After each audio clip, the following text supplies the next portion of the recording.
Get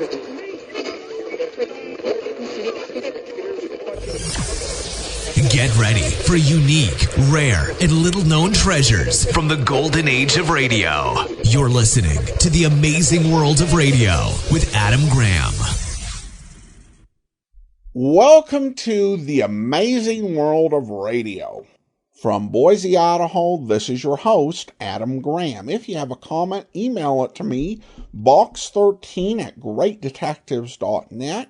And be sure to check out my main podcast, The Great Detectives of Old Time Radio, where we bring you a different detective program 6 days a week. That's over at greatdetectives.net.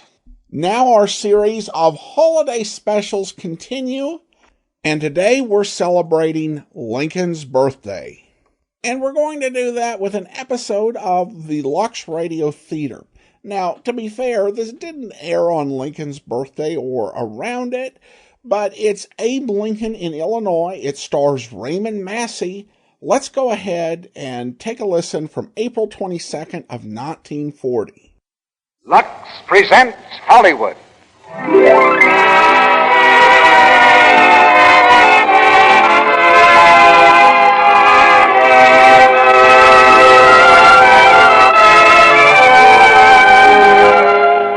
The Lux Radio Theater brings you Raymond Massey, Fay Bainter, and Otto Kruger in Abe Lincoln in Illinois.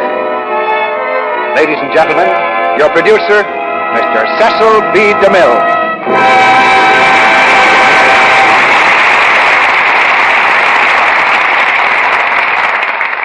Greetings from Hollywood, ladies and gentlemen.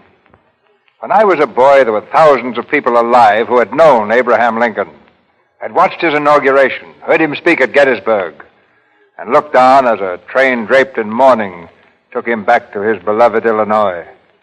But tonight he lives for all of us again, portrayed by a gifted star, Raymond Massey in Robert E. Sherwood's great play, Abe Lincoln in Illinois, a Pulitzer Prize drama on Broadway and a distinguished motion picture. Mr. Massey starred in both productions and brings the stage play to Los Angeles this week, which gave us just the opportunity we'd been waiting for to get the original star in a radio adaptation of the Sherwood play. As Mary Todd, we present another favorite of Broadway and Hollywood, Miss Fay Bainter, in her first appearance here this season. And as Ninian Edwards, a friend of Lincoln, we have Otto Kruger. Abe Lincoln in Illinois is an American saga, the story of a young man with the courage, humor, and great heart that makes America American. It's the drama of Lincoln before he became a national hero, a man so simple, friendly, and unaffected that the politicians couldn't understand him at all. It's not easy to picture Illinois when Lincoln was a young man. Much of it was backwoods. Politics was strictly a man's affair because women couldn't vote. And the district forum was the general store where you could buy anything from sunbonnets to sassafras tea. Unfortunately for the ladies, you could not buy Lux toilet soap. But the march of civilization brings the progress of beauty. And today, the woman who values her appearance can find Lux soap everywhere. Luxurious, but not a luxury. It's with very special pride now that we raise the curtain on Act One of Abe Lincoln in Illinois, starring Raymond Massey as Lincoln, Fay Bainter as Mary Todd, Otto Kruger as Ninian Edwards, and Calvin Thomas from the stage cast as Josh Speed.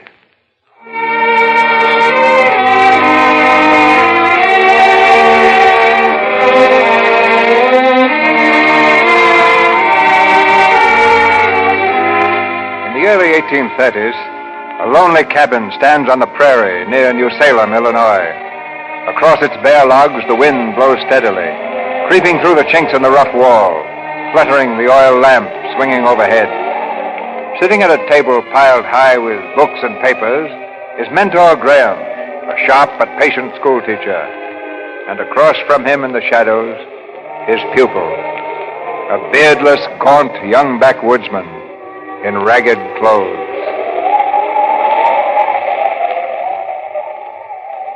Now for the moods. Every one of us has many moods. You yourself have more than your share of them, Abe. They express the various aspects of your character. And so it is with the English language. And name me the 5 moods, Abe. Indicative, imperative, potential, subjunctive, and infinitive. And what do they signify? Well, the indicative mood's the easy one. That just indicates a thing like he loves or he is loved. The imperative mood is used for commanding, like get out and don't come back. Is that the best example you can think of? Well, you can put it in the Bible way, go thou in peace, but it's still imperative. Here, Abe. This is a speech delivered by Mr. Daniel Webster before the United States Senate. Find me a good example of the imperative mood. Oh, let's see. While the Union lasts, we have... Let their last feeble glance rather behold the glorious ensign of the Republic. That's right. Liberty first and Union afterwards. Liberty and Union, now and forever, one and inseparable. He must have had them up on their feet cheering at that, all right. Oh, some cheered and some spat, depending on which section they came from. What was he talking about? It was in the debate over the right of any state to secede from the Union. And he proved that without Union, we'd have precious little liberty. Now, go on with the potential mood. That signifies possibility, usually of an unpleasant nature. Like if I ever get out of debt, I'll probably get right back in again. Why did you select that example? It just happens to be the thought that's always heaviest on my mind. Is the store in trouble again? Yes. Barry's drunk all the whiskey we ought to have sold, and we're going to have to shut up any day now. I guess I'm my father's son, all right. Give me a good, steady job, and I'll fail at it. You haven't been a failure here, Abe. There isn't a man-jack in this community that isn't fond of you and anxious to help you get ahead. I know, just like you, Mentor. Sitting up late nights to give me learning just out of the goodness of your heart. Now, Josh Speed and Judge Bowling Green, some of the others I owe money to, want to get me the job of postmaster, thinking that maybe I can handle that since there's only one mail comes in a week. Well, I got friends, all right, but they can't change my luck. It'll always be the same story with me. More friends and more debts. Well, Abe, just bear in mind that there are always two professions open to people who fail at everything else. There's school teaching and there's politics. And I'll choose school teaching. You go into politics and you may get elected. Yes, there's always that possibility. If you get elected, you gotta go to the city. I don't want none of that. Oh, what's your objection to cities, Abe? Have you ever seen one? Sure. I've been downriver twice to New Orleans. You know, every minute of the time I was there, I was scared. Scared of what, Abe? Oh, it sounds kind of foolish. I was scared of people. No. Did you imagine that they'd rob you of all your gold and jewels? No. I was scared they'd kill me. Why? Why should they want to kill you? I don't know. Oh, you're a hopeless mess of inconsistency, Abe Lincoln. What do you mean, Mandor? I've never seen anyone who's so friendly and at the same time so misanthropic. What's that? A misanthrope is one who distrusts men and avoids their society. Oh, or maybe that's how I am. Oh, I like people well enough when you consider them one by one, but they seem to look different when they're put into crowds or mobs or armies. Abe, there's one more thing I want to show you tonight. It's a poem on death written at the age of 19 by John Keats. You read it, Abe. Can death be sleep when life is but a dream, and scenes of bliss pass as a phantom by? The transient pleasures as a vision seem, and yet we think the greatest pains to die.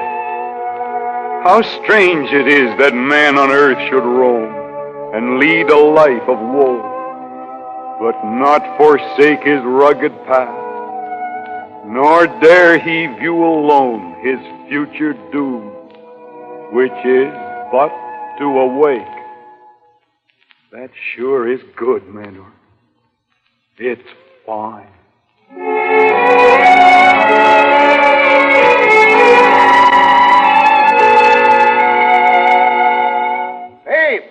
Abe Lincoln. Morning, Josh. Well, it's come. Letter just arrived from Washington. You're the new postmaster, Abe. The new postmaster. Well, that's nice, Josh. Do you think I'll be able to carry all the responsibility?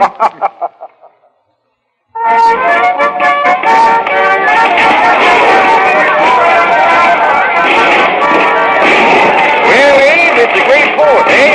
Yes, it is, Ben. Going over to the foot races, Abe? Don't try. Got to take a letter over to Rutley's Tavern first. Well, hurry up, Abe. We'll be waiting for you.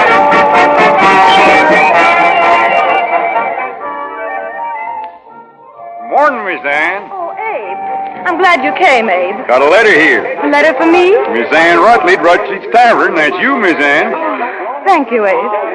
What's all that? Abe, it's that ruffian Jack Armstrong. I'm afraid there's going to be a fight in there. Fight? Who and why? Well, the governor's son is here. Abe, come in here, will you? Coming, Judge Green. Come on, stand up. Stand up, Mr. Edwards. Careful, Mr. Edwards. I'm afraid there's nothing else I can do. Come on, come on. Oh, Jack. Hello, boys. Ain't you fellas drunk yet? Abe, there's going to be a fight. What about? This is the son of Governor Edwards, Abe. Come from Springfield looking for a little fight, and I'm aiming to oblige. Put a stop to it, Abe. It'll be next door to You murder. set your trap, Judge Green. Murder's too good for any goose-livered enemy of Andy Jackson. Come on, boys, get in. Wait a minute, boy, Jack. You forgot what day it is? No, I ain't. But I reckon the 4th is as good a day as any to whip a politician. Well, if you just got to fight, Jack, you shouldn't give preference to strangers. Being postmaster of this thriving town, I rate as a politician, so you better try a fall with me. Now, look here, Abe. You're stepping into something that ain't none of your business. This is a private matter, a patriotic army. Everything in this town's my business, Jack. It's the only kind of business I got. Besides, I seen Hannah down by the grove, and she says to tell you to come on to the picnic, and that means now. You better hurry, Jack, or you'll get a beating from Hannah. All right.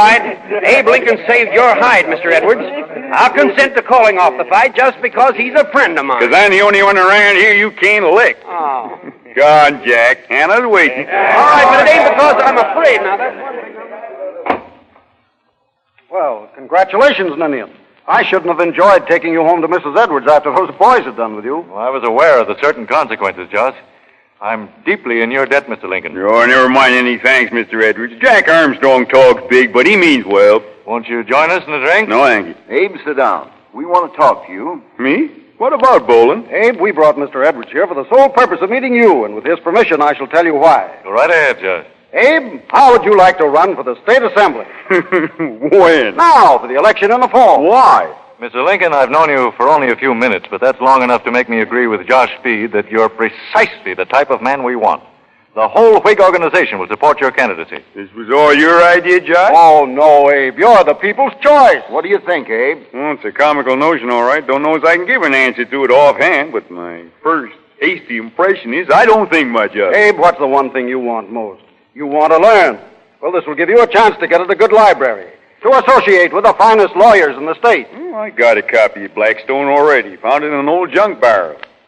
How do I know that the finest lawyers would welcome association with me? You needn't worry about that. I saw how you dealt with those ruffians. You quite obviously know how to handle men. Oh, I can handle Armstrong and his boys because they can out-wrestle them, but they can't go around Sangamon County throwing all the voters. We'll take a chance on that, Abe. Now, think it over, Mr. Lincoln. This is an opportunity unlimited in scope. We're becoming a continent, Mr. Lincoln, and all that we need is men. And now, gentlemen, if you'll excuse me, I've got to be moving on. Goodbye, Mr. Lincoln. This meeting has been a happy one for me. Goodbye, Mr. Edwards. Abe, think it over carefully. This is your chance, Abe. I'll think about it, Josh, but I can tell you now I don't like it. Well, goodbye, Abe.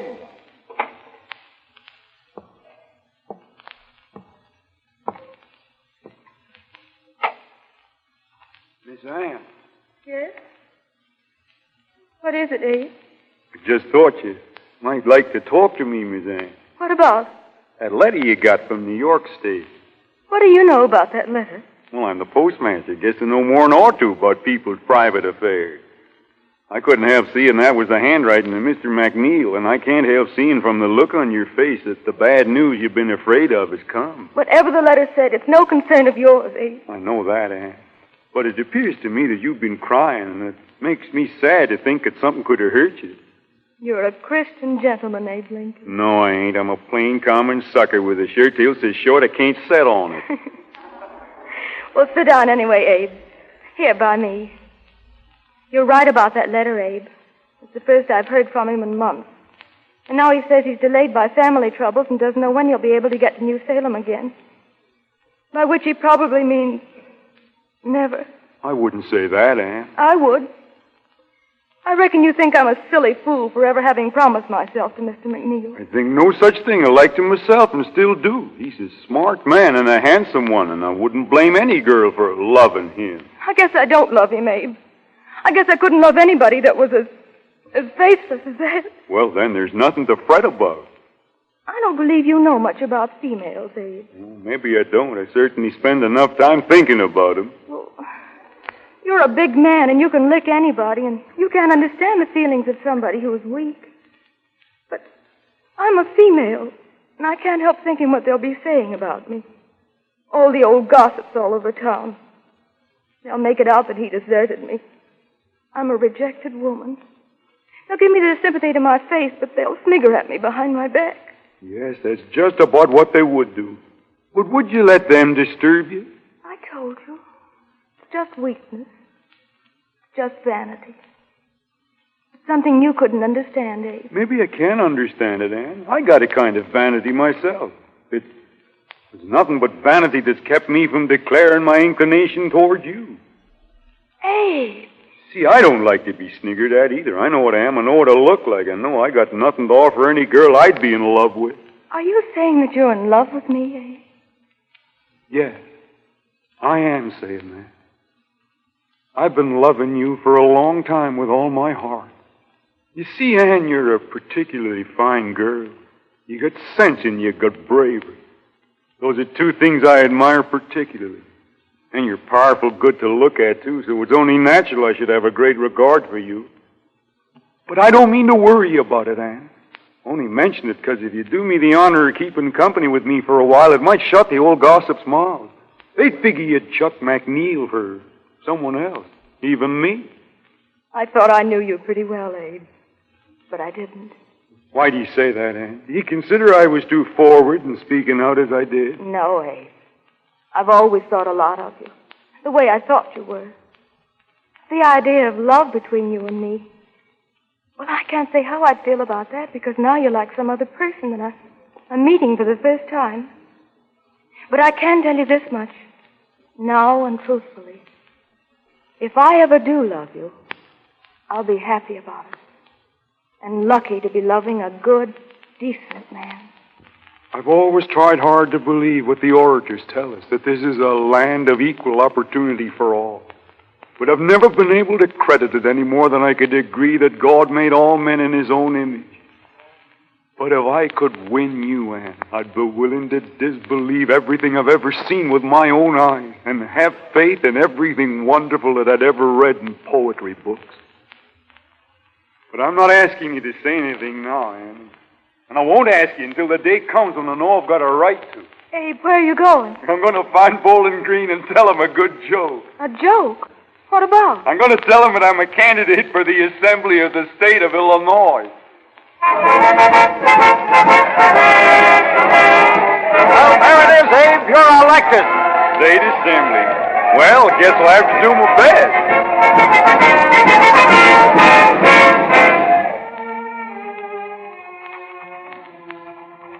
But my best ain't none too good. I've been here in the Assembly for over a year now without accomplishing a blessed thing. Sometimes I think... Abe, Yes? there's a man here from New Salem. Says he's got news about a friend of yours. Who? A Miss Ann Rutledge. What about her? She's sick, Abe. She's sick, pretty near to dying.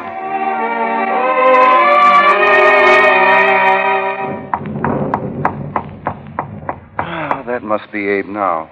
He said he'd come right over from the Rutledges. Well, let him in, Bowling. Why, hello, Abe. Nancy, I, and Josh here have been sitting up waiting for you. Come in out of the wet. Hello, Abe. Hello, Josh. Glad to see you. Nancy, Yes, Abe? she's dead. Ann? Yes, tonight the fever suddenly got worse. They couldn't seem to do anything for her. Oh, Abe, I'm so sorry. Sit down, Abe, and rest yourself. No, I'm not fit company for anybody. I'd better be going. No, you don't, Abe. You stay right here. You better do what Josh tells you. This is your home, Abe. This is where you're loved. Yes, that's right. And I love you, Bolin and Nancy. But I loved her more than anything else I've ever known. I know you did, Abe. I know it. I used to think it was best to be alone. I was always most contented when I was alone. I had queer notions that if you get too close to people, you could see the truth about them. That behind the surface, they're all insane, and they could see the same in you. And then, when I saw her, I knew there could be beauty and purity in people, like the purity you sometimes see in the sky at night. And I took hold of her hand and held it, all fear, all doubt went out of me. I believed in God. And I've been glad to work for her until I die, to get for her everything out of life that she wanted. If she thought I could do it, then I could. That was my belief. And then I had to stand there, as helpless as a twig in a whirlpool. I had to stand there and watch her die. And her father and mother were there too, praying to God for her soul. The Lord giveth and the Lord taketh away. Blessed be the name of the Lord. That's what they kept on saying. I couldn't pray with them. I'm making a pretty poor exhibition of myself, and I'm sorry. But I can't stand it. I can't live with myself any longer. I got to die and be with her again, or I'll go crazy. I can't bear to think of her out there alone. Abe, wait. I want you to go upstairs and see if you can't get some sleep. Please, Abe. As a special favor to Nancy and me. All right, boy. Here's a light for you, dear Abe. Thank you, Nancy. Good night. Poor lonely soul. Poor lonely soul.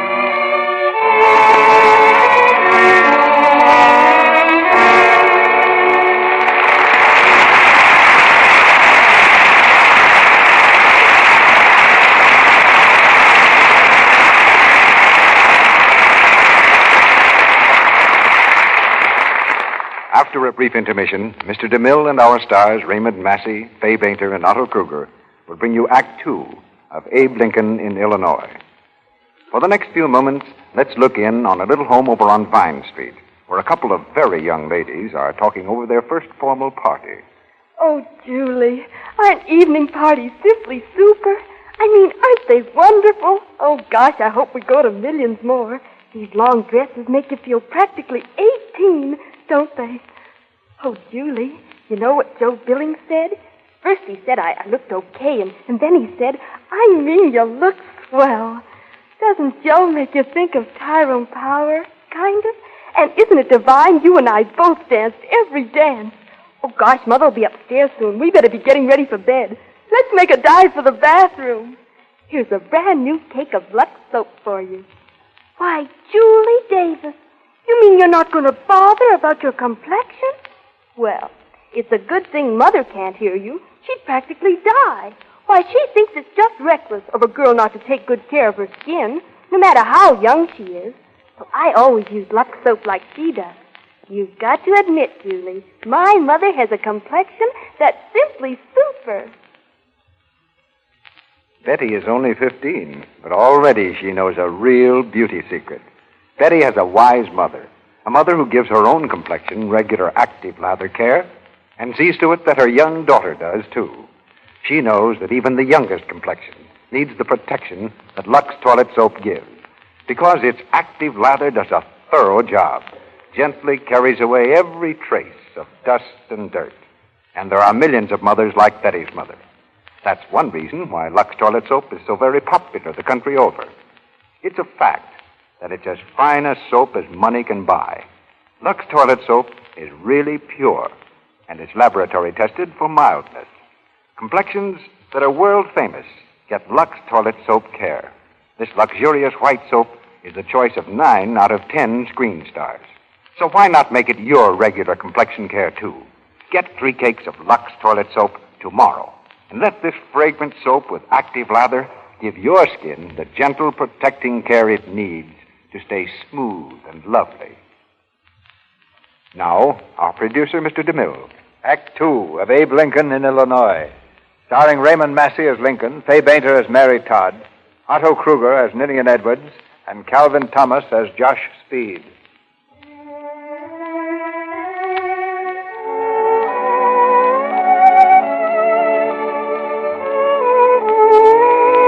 "5 years have passed.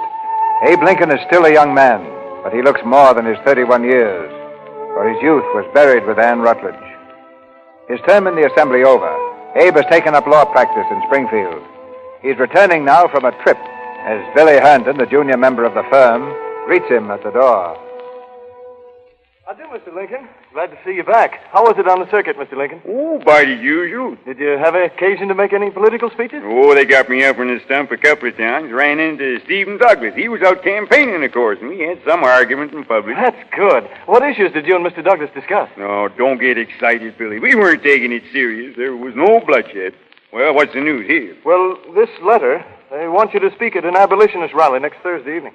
Billy, I was on the boat coming from Quincy to Alton the other day, and there was a gentleman on board with 12 Negroes. He was shipping them down to Vicksburg for sale, had them chained 6 and 6 together. They were going to be whipped into perpetual slavery and no questions asked. Quite a shocking sight. And you will give a speech at the Lovejoy rally? I doubt it. That Freeman's League is a pack of fanatics. Talk reason to them, and they scorn you for being a mealy mouth. Let them make their own noise. Hello, Abe. Are we interrupting the majesty of the law? Bolin. I found him at the station, Abe. How are you, Bolin? Tolerably well, Abe, and glad to see you. Not interrupting. Not at all. This young firebrand Billy here was just about to launch into another speech on abolition. He's a wildcat, this Billy. Can't stand for anybody who wants to remain peaceful. Billy, my profound compliments. But I thought you were opposed to slavery, Abe. I am opposed to slavery, but I'm even more opposed to war, especially civil war. But I see what you're getting at, Bolin. You're following Billy Herndon's lead. You're troubling your kind hearts with concerns of me, and when am I going to amount to something? Well, we've all been hoping you'd run for Congress, Abe. No, I'm no fighting man, Judge. If I got elected and went to Congress, I might find myself someday having to cast my vote on the terrible issue of war or peace. I want no part in deciding things like that, or voting to avoid war at all costs at the expense of the Union. You always were an artful dodger, Abe. And maybe you'll live to go on to the end of your days, avoiding the clutch of your own conscience. Afternoon, Abe. How are you, gentlemen? Ninian, come in. Hello, Ninian. Sit down. Thanks, Abe. Well, I just called in to tell you, gentlemen, that you must dine with us. Delighted.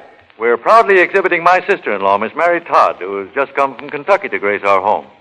She's a very gay young lady, speaks French like a native, recites poetry at the drop of a hat, and knows the names and habits of all the flowers. Well, I've asked Steve Douglas and some of the other eligibles to meet her, so you boys had better get in early. You'll be along presently, Abe? Shouldn't be surprised. Good. You'll meet a delightful young lady, and I'd better warn you, she's going to survey the whole field of matrimonial prospects and select the one who promises the most. So you'd better be on your guard, Abe, unless you're prepared to lose your standing as a free man. Ninian, I thank you for the warning.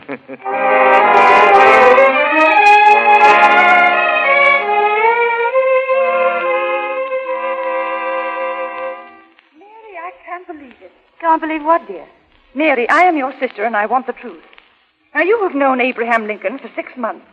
Have you ever given one moment's serious thought to the possibility of marriage? I shall answer you, Elizabeth. I've given more than one moment's thought to the possibility you mentioned, and I've decided that I shall be Mrs. Lincoln. So, Ninian, you were right. Thank you, my dear. Mary, do you expect me to congratulate you upon this amazing selection? No. I ask for no congratulations, nor condolences either. Well, forgive me for prying, Mary, but have you as yet communicated your decision to the gentleman himself? Not yet. But he's coming to call this evening, and he will humbly ask for my hand in marriage. And after I've displayed the proper amount of surprise and confusion, I shall murmur timidly, yes. Well, you make a brave jest of it, Mary. But as for me, I'm deeply and painfully shocked. Mary, I should like to know... I think, Ninian, that this is a matter for discussion solely between my sister and myself. No, I want to hear what Ninian has to say. Well, understand, my dear, I'm not quarreling with you. My affection for Abe is eternal, but I'm curious to know what is it about him that makes you choose him for a husband? I should like to give you a plain, simple answer, Ninian. But I cannot. Of course you cannot. You're rushing blindly into this. Oh, haven't you sense enough to see you could never be happy with him? His breeding, his background, his manner, his whole point of view. I could not be content with a happy marriage in the accepted sense of the word. I have no craving for comfort and security, so long as there's forever before me the chance for high adventure, so long as I can know that I'm always going forward with my husband, along a road that leads across the horizon. And how far do you think you will go with anyone like Abe Lincoln, who is lazy and shiftless and prefers to stop constantly along the way to tell jokes? We'll not stop if I have strength enough to make him go on, and I'm strong. And I'm In Abraham Lincoln, I see a man who split rails for other men's fences, but who will never build one around himself. What are you saying, Mary? I imagine it does seem like insanity to you, but not to me. I want the chance to shape a new life for myself and for my husband. Mr. Lincoln, ma'am. He's here. I shall see him. Send him in, please. Good evening, Mrs. Edwards. Evening, Miss Todd. Good evening. Good evening, Mr. Lincoln. Evening, Ninian. Well, glad to see you, Abe. If you will excuse Elizabeth and me, we must hear the children's prayers and see them safely obeyed. Oh, I'd be glad to hear the prayers, too. Oh, no. You'd only keep them up till all hours with your stories. And come along, Elizabeth. Mary, won't you come with us and say goodnight to the children? No, my dear. No, leave Mary here to keep Abe entertained. I don't blame Ninian for keeping you away from those children. They all adore you. Well, I always seem to get along well with children, probably because they don't want to take me seriously. You understand them. That's the important thing. But do sit down, Mr. Lincoln. Thank you. I will. No, not there. Over here, by me.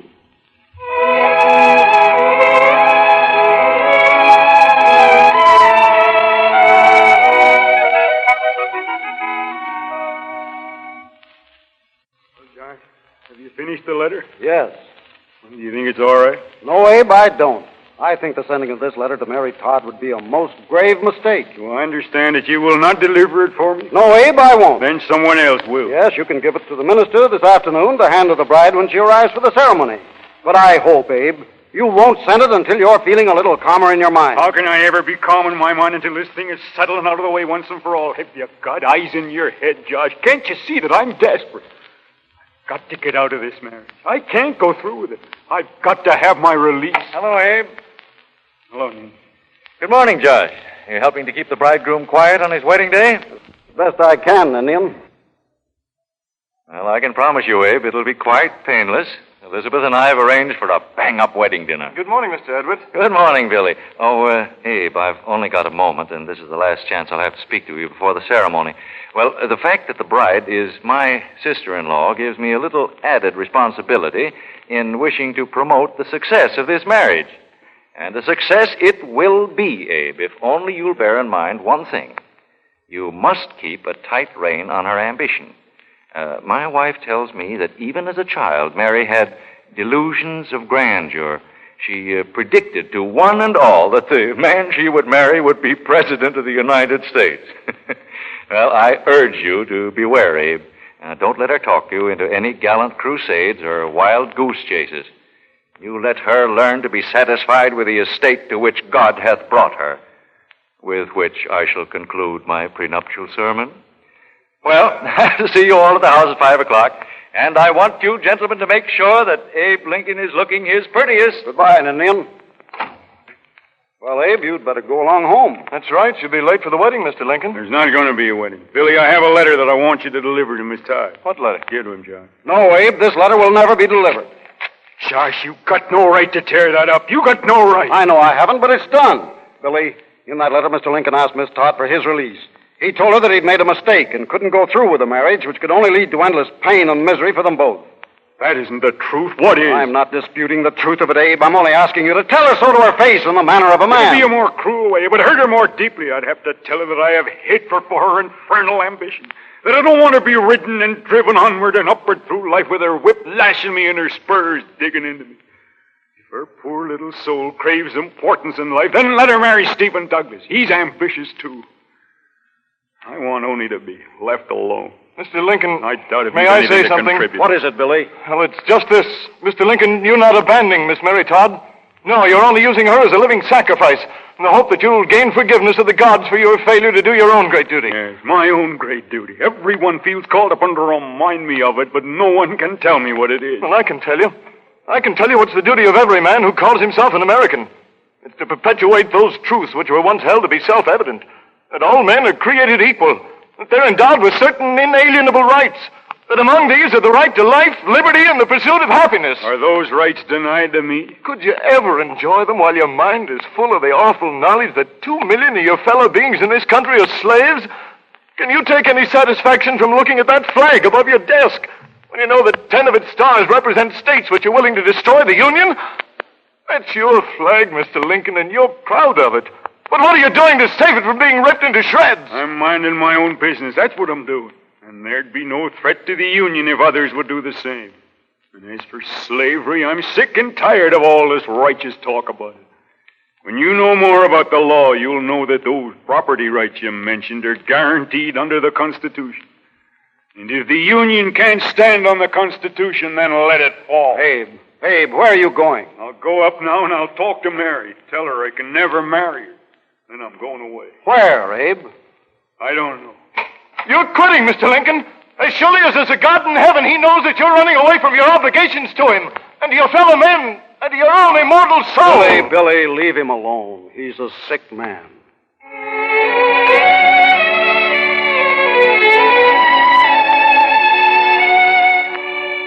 2 years later, on the great plain near New Salem, a covered wagon stands in the moonlight facing west. To that wagon across the prairie comes Abe Lincoln. Abe, I'm glad to see you. Evening, sir. I hear your boy is mighty sick. Yes, he is. Aggie's tending him in the wagon now. She wants preacher. That looks as if she'd given up, don't it? Might be a comfort. Why don't you speak a prayer, Abe? You could always think of something to say. Afraid I'm not much of a hand at praying. I couldn't think of a blessed thing be any real comfort. Never mind. Sit down, Abe. So you're heading west, are you, sir? You're doing what you and I used to talk about. You're moving. How far are you going? We're going right across the continent. All the way to Oregon. Oregon. We're going to free country, Abe. How do you know it'll be free, sir? With the politicians selling the new territories piece by piece to the slave traders. Because we'll keep it free if we have to fight for it. Even if we have to cut loose and make it a new country. A new country? Yes, I remember Mentor Graham saying once that this country might be split up into hostile countries, just like Europe. It'd be a bad day for us Americans if we lost you and your wife and your son and all the others like you said. Seth, he's worse. He's moaning in his sleep. He's gasping for breath. Don't cry, Aggie. The doctor will come soon. Oh, it's so far from anyone, anything. Oh, Seth, what'll we do? If you wish me to, Mrs. Gale, I'll try and speak a prayer. We'd be grateful for anything you might say, Abe. Oh, God, the Father of all living, I ask you to look with gentle mercy on this little boy here, lying sick in this covered wagon. His people are traveling far to seek a new home in the wilderness, to do your work, God, to make this earth a good place for your children to live in. They can see clearly where they're going, and they're not afraid to face all the perils that lie along the way. I humbly beg you not to take this child from him. Grant him the freedom of life. Let him know the sight of great plains and high mountains, of green valleys and wide rivers. For this little boy is an American, and these things belong to him and he to them. Spare him that he too may strive for the ideal for which his fathers have labored so faithfully and for so long. Spare him and give him his father's strength. Give us all strength, O God, to do the work that is before us. I ask you this favor in the name of your Son, Jesus Christ, who died upon the cross to set men free. Amen.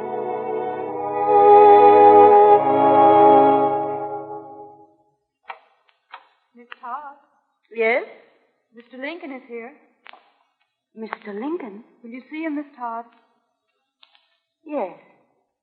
Ask him to come in. This way, Mr. Lincoln. I'm glad to see you again, Mr. Lincoln. Thank you, Mary. You may well wonder why I have thrust myself on your mercy in this manner. I'm sure you're always welcome. We heard through Joshua's speech you'd been very ill. We've all been greatly concerned. You've been most kind. I'm glad you're restored to health. Now you'll return to your work? Or perhaps you have other plans? I have no plans, Mary. I only want to tell you that I'm sorry for things that I said on that unhappy occasion that was to have been our wedding day. You needn't worry about that. Whatever happened then was my own fault. I was blinded by my self-confidence. I loved you, Abe, and I believed I could make you love me, that I could inspire you to become the leader of men. I believe you are. I didn't think you'd turn that strength against me. Mary, I know now I was wrong. I presume again to ask you to be my wife. Abe. I know that taking me back would involve humiliation for you. I'm not afraid of humiliation, Abe. What has brought about this change of heart? On the prairie, I met an old friend who was moving west with his wife and child. He asked me to go with him after the child recovered, and I was strongly tempted to do so. Abe. But even then, I knew that that was not my direction. The way I must go is the way you have always wanted me to go. And you will never again falter or try to run away? I promise you, Mary, that if you will have me, I shall devote myself for the rest of my days to trying to do what is right, as God gives me the power to see what is right. Then I shall be your wife. I shall fight by your side till death do us part. Oh, Abe. Abe, I love you. I love you. Whatever becomes of the two of us, I'll die loving you.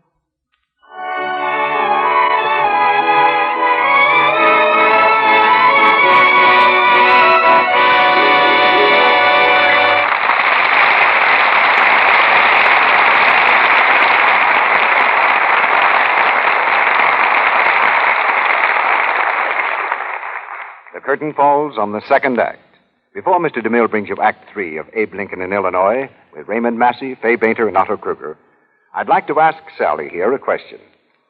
Sally, are you married? No, Mr. Ruick, but I hope to be. Have you any brothers? No, I haven't. But why? Well, you must have a father. Naturally, Mr. Census Taker. Sally, does your father sing in the shower? Mr. Ruick, he does.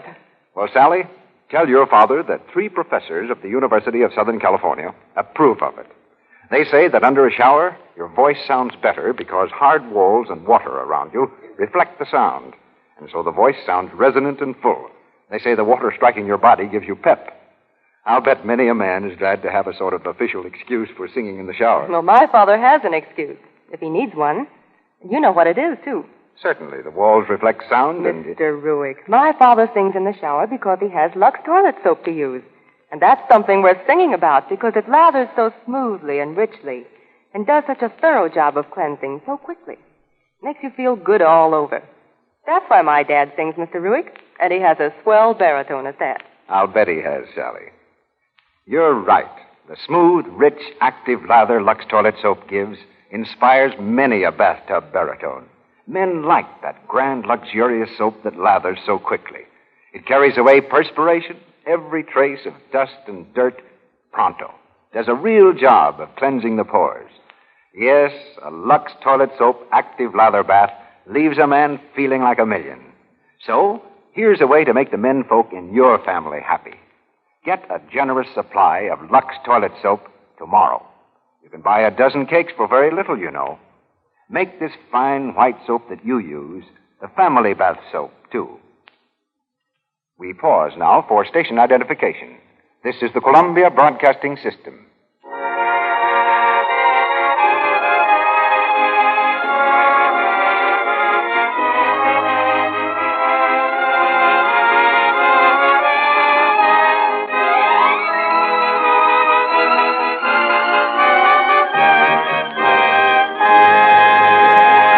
The curtain rises on Act 3 of Abe Lincoln in Illinois.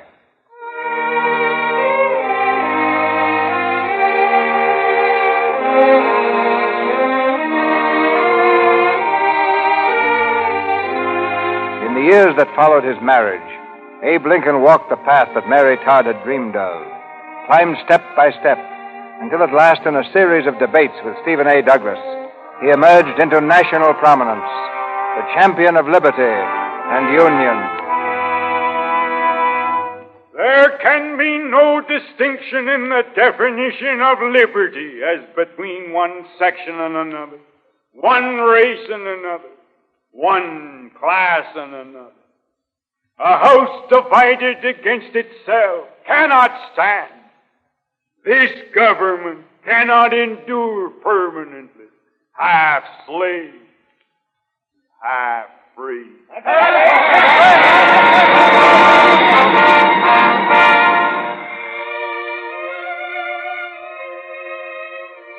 What time is it now, Mary? It's nearly 4:30. What? You hear that, Abe? Those men will be coming here any minute. So they will. I almost forgot. What men? Who, Abe? Just some men from the East. One of them's a political leader named Crimmins, and there's Mr. Stuyvesant. He's a manufacturer. Henry D. Stuyvesant? That's the one, and also the Reverend Dr. Barrick from Boston. What are they coming here for? Well, I don't precisely know, but I presume it's to see if I'm fit to be a candidate for President of the United States. Why? I suppose they want to find out if we still live in a log cabin and keep pigs under the bed. And you didn't tell me. I'm sorry, Mary. The matter just slipped my mind. You forgot to tell me that we're having the most important guest who ever crossed the threshold of my house. They're not guests, Mary. They're just here on business. Yes, rather important business, it seems to me. They want to see us as we are, crude, sloppy, vulgar, Western barbarians, living in a house that reeks of foul tobacco smoke. We can explain about having a son at Harvard. If I'd only known, if you'd only given me a little time to prepare for them. Why didn't you put on your best suit and those filthy old boots? Oh, Mary, I clean forgot. I declare, Abraham Lincoln, I believe you would have treated me with more consideration if I'd been your slave instead of your wife. You've never for 1 minute stopped to think that perhaps I have some interest, some concerns in the life we lead together. All right, Mary. I'll try to clean up my boots a little. You've seen it all, Joshua Speed. Every bit of it. Courtship, if you could call it that. Change of heart, change back again, and marriage. 18 years of it. And you probably think, just as all the others do, that I'm a bitter, nagging woman. I've tried to kill his spirit, drag him down to my level. Oh, Mary, I think no such thing. Remember, I know Abe, too. There never could have been another man such as he is. All these years I've tried and tried to show him the way, and all my efforts have been like so many puny waves dashing against the rock of ages. And now opportunity, the greatest opportunity, is coming here to him, right into his own house. And what can I do about it? He must take it. He must see that this is what he was meant for. But I can't persuade him to it. I'm tired. I'm tired to death. I thought I could help to shape him as I knew he should be. And I've succeeded in nothing but in breaking myself.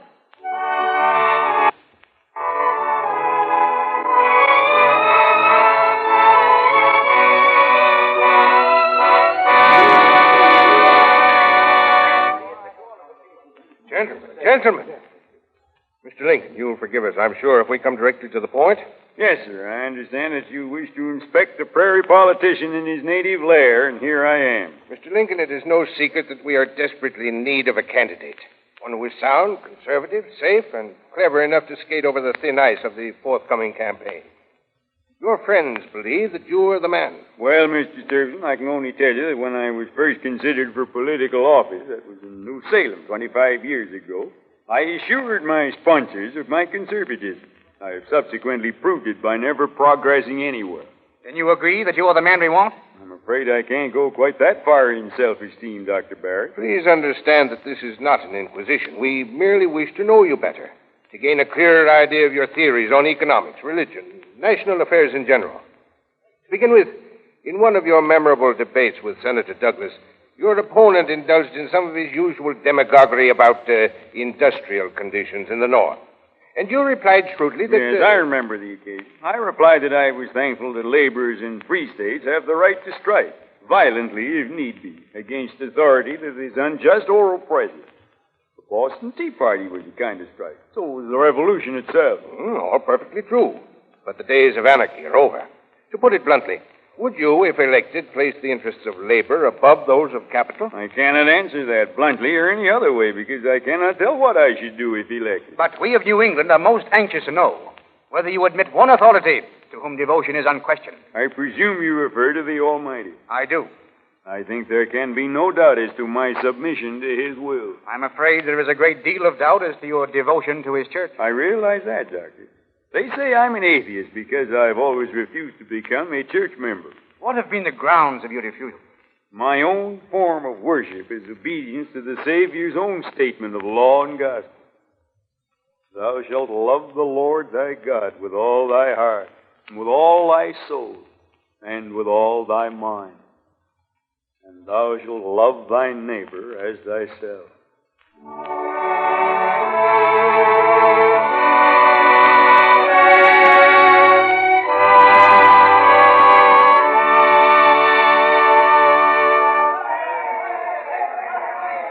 that window, Ninny. What does it look like in Pennsylvania, Lillian? There's nothing to worry about, Mary. It's safe for Abe. In fact, you needn't worry at all. Yes, you've been saying that over and over again all evening. There's no need to worry. But how can we help worrying when every new bulletin shows Douglas ahead? But every one of them shows Abe gaining. Just give them time to count all the votes in New York, and then you'll be on your way to the White House. Why don't they hurry with it? Why don't the returns come in? They're coming soon enough. Any news, Billy? Not yet. Lots of reporters down there, Mr. Lincoln. They want to know what'll be your first official action after you're elected. So what do you want us to tell them, Abe? Tell them I'm thinking of growing a beard. A beard? Whatever put that idea into your mind? I had a letter the other day from some little girl who said I ought to have whiskers to give me more dignity. I'll need it if elected. Bulletin, Mr. Edwards. Here, give it here. What do they say now? Is there anything new from New York? Connecticut, Abe far in the lead. Missouri, Douglas 35,000. What are they cheering for? I don't know. 16, maybe 8. Listen to this clipping. The Chicago Times says Lincoln breaks down. Lincoln's heart fails him, his tongue fails him, his legs fail him. He fails all over. People refuse to support him. They laugh at him. Douglas is champion of the people. Douglas skins the living dog. I can't stand it any longer. Yes, my dear. I think you better go home. I'll be back before long. I won't go home. You only want to be rid of me. That's what you wanted ever since the day we were married, and before that, anything to get me out of your sight because you hate me. And it's the same with all of his friends. You hate me. You wish I'd never come into his life. No, Mary. Josh, will you please step out for a moment? Certainly, Abe. Why did you do that? Why do you take every opportunity you can to make a public fool out of me and yourself? Bad enough when you act like that in the privacy of our own home, but here in front of people. You're not to do that again, do you hear me? You're never to do that again. Abe. Abe, you... Oh, Abe. I lost my temper, Mary, and I'm sorry. But I still think you should go home rather than endure the strain of this death watch. This is the night I dreamed about when I was a child. When I was an excited young girl and all the gay young gentlemen of Springfield were courting me. And I fell in love with the least likely of them. This is the night when I'm waiting to hear that my husband has become President of the United States. And even if he does, it's ruin for me. It's too late.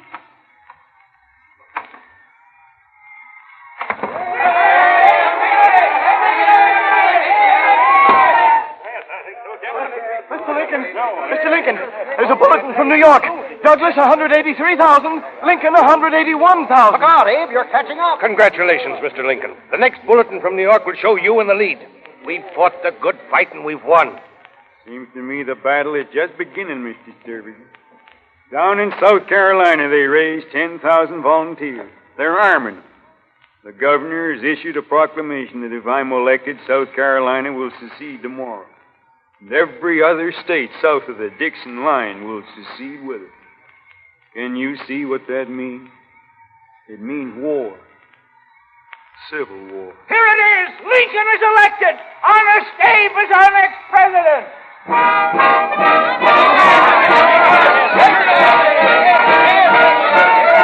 Stand back. Stand back now. Is this Mr. Lincoln's train? Yes, but stand back. Get back, please. Come on. Come on, Abe, through here. There he is. There's Abe Lincoln. You'd better say something to them, Abe. My dear friend, I have to say goodbye to you now. I'm leaving for Washington with my new whiskers, of which I hope you approve.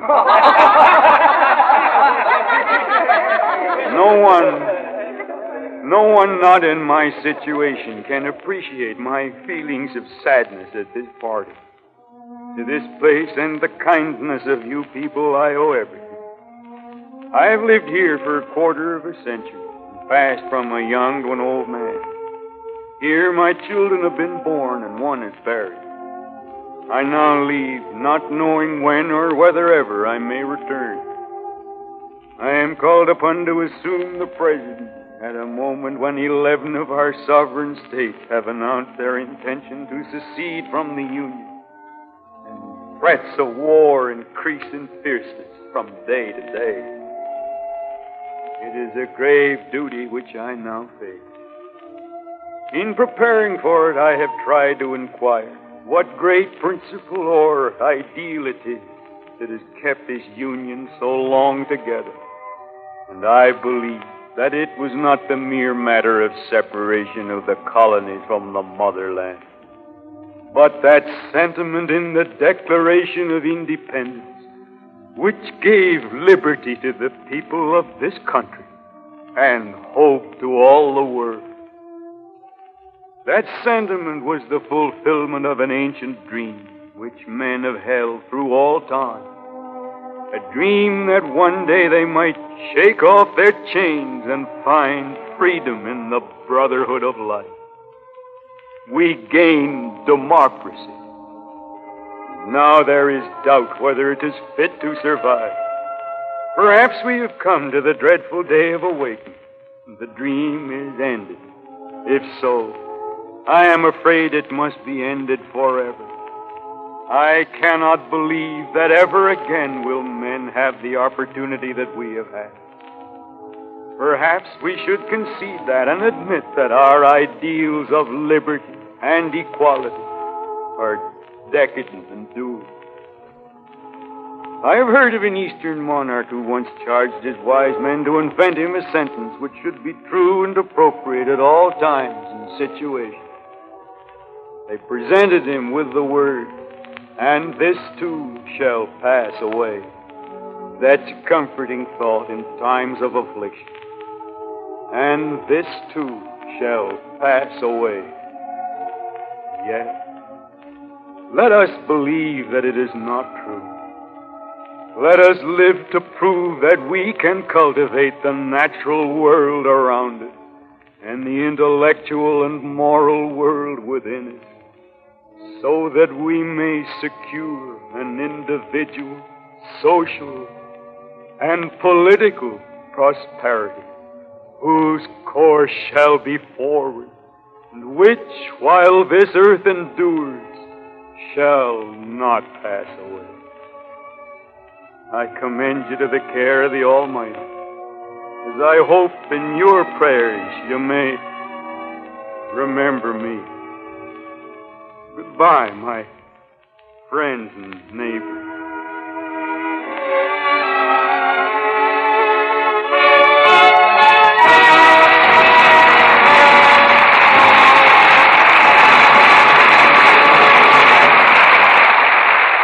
Abraham Lincoln goes on to Washington and his place in this democracy.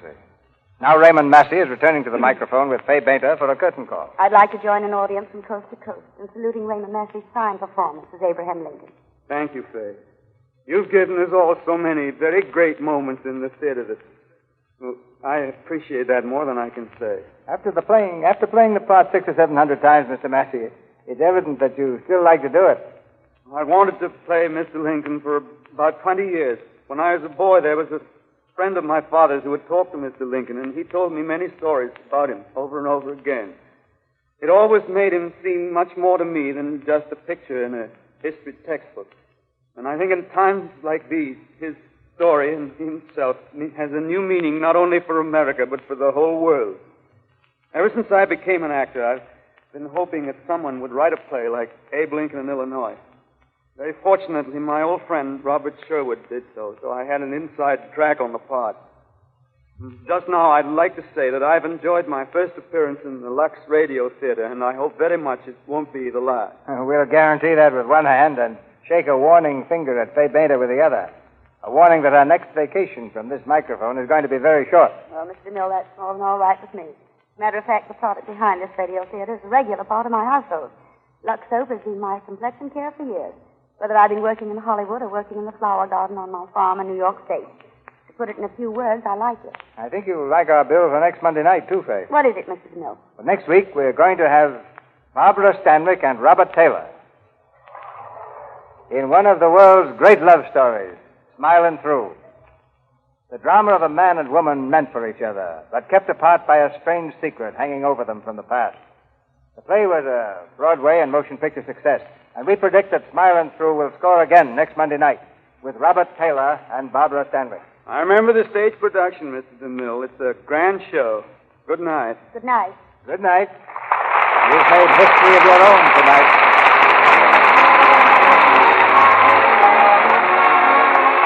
Our sponsors, the makers of Lux Toilet Soap, join me in inviting you to be with us again next Monday night when the Lux Radio Theater presents Barbara Stanwyck and Robert Taylor in Smilin' Through.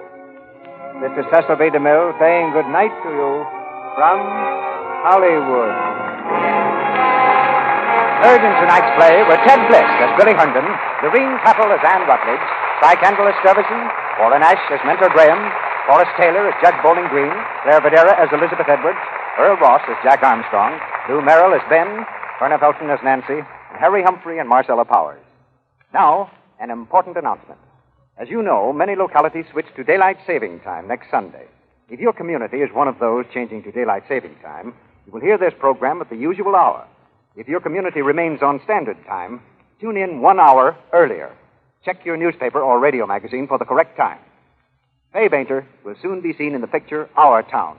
Otto Kruger's current picture is the Warner Brothers production, Dr. Ehrlich's Magic Bullet. Our music was directed by Louis Silvers, and your announcer has been Melville Ruick. This is the Columbia Broadcasting System.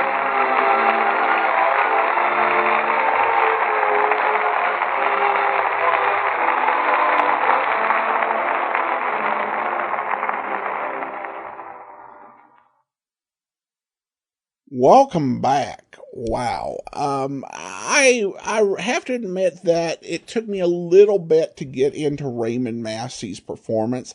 I thought maybe he overplayed the idea of Abe being a bit ignorant at the start of the performance, but once he got into it, he really captured, I think, something really special. And it may be the type of thing that you couldn't really see or hear a modern actor try to do. And I really found it to be great that Massey explained this tie that he had, even if it was by a degree of separation to President Lincoln, to inhabit the role. And as we're getting to the end of this, I'm like, yeah, this is probably what Lincoln sounded like and the way he talked and who he was. So great work by Raymond Massey. I did think the script did have a few problems, mainly because it was a play, and a lot of plays of that era do have a bit of exaggeration and just over-the-top stuff in there by nature when you're talking about stage play. So there's a bit of staginess to this. Though I think that's to be expected, as it was adapted directly from the stage play. And there was less understanding that something that might work, when you play it really big on a stage may not necessarily work quite as well if you play it that way over radio. So there weren't those sort of adjustments, but still I enjoyed the performance. And when I was researching this, I found that Raymond Massey actually continued to play Lincoln a lot on radio, and not in redoing this play. I think he may have redone it one other time, but in doing other episodes and other takes on Lincoln's life. This left me wanting to hear more of Massey's takes on Lincoln, because it's such an engaging performance. So I enjoyed it, and that will actually be all for now, though. Join us back here in 2 days. It's Valentine's Day. So join us back here for that. In the meantime, send your comments to box13@greatdetectives.net. From Boise, Idaho, this is your host, Adam Graham, signing off.